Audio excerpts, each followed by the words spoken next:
Dalam rangka menyokong kehadiran kelompok migran di Tanah Suci, Yayasan Misi Kepausan di Yerusalem diwakili oleh Yosef Hasbun sebagai Direktur Wilayah bersama Romo Fikep untuk migran dan pencari suaka, Romo Nikodemus Nabel, meresmikan beberapa aula pada tanggal 6 November lalu. Misi Kepausan memperbaiki aula-aula ini untuk dipakai oleh Yayasan Teresiana.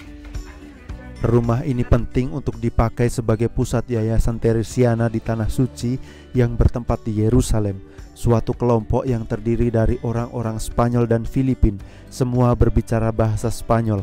Saya merasa perlu untuk membuka rumah bagi kelompok migran dan pengungsi, supaya mereka merasa menjadi bagian dari suatu kelompok dan tidak merasa sendirian di sini. I'm extremely happy because the Church of Jerusalem. Saya merasa senang karena gereja Yerusalem, gereja di Tanah Suci, tidak hanya terdiri dari umat Kristiani yang berasal dari sini, orang-orang Kristiani yang berbahasa Arab, tetapi kita juga mempunyai kelompok migran dan pengungsi. Mereka juga bagian dari gereja di Tanah Suci. Maka saya sangat senang bahwa kita ikut menyokong kehidupan mereka. Part of the Church of the Holy Land, and I'm very happy if we as Christians support one another. Yayasan Teresiana adalah yayasan awam internasional dari Gereja Katolik, didirikan oleh Santo Pedro Poveda di Spanyol pada tahun 1911.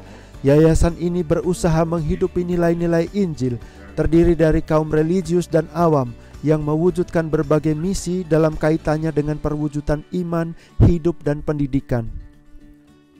Saya sangat senang bahwa Yayasan Teresiana ikut berusaha memperbaiki kehidupan umat Kristiani di sini, sehingga para pekerja migran berkembang secara rohani, intelektual, dan dalam sabda Tuhan.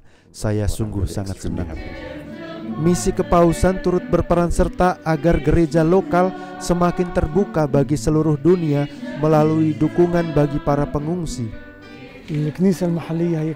Gereja lokal adalah gereja yang terbuka kepada dunia sejak dulu, terbuka bagi berbagai bangsa. Dalam Kisah Para Rasul pada hari Pentakosta kita baca, ada orang Parsia, Elam, Arab, dan orang-orang lain. Sekarang kita melihat gereja Yerusalem masih menghidupi semangat gereja perdana ini, gereja yang terbuka bagi semua dan tidak menutup diri. Karya Misi Kepausan di Yerusalem mengambil bagian dalam penerimaan bagi komunitas migran dan pencari suaka di Yerusalem, sehingga mereka dapat berkembang dalam hidup dan sabda Tuhan.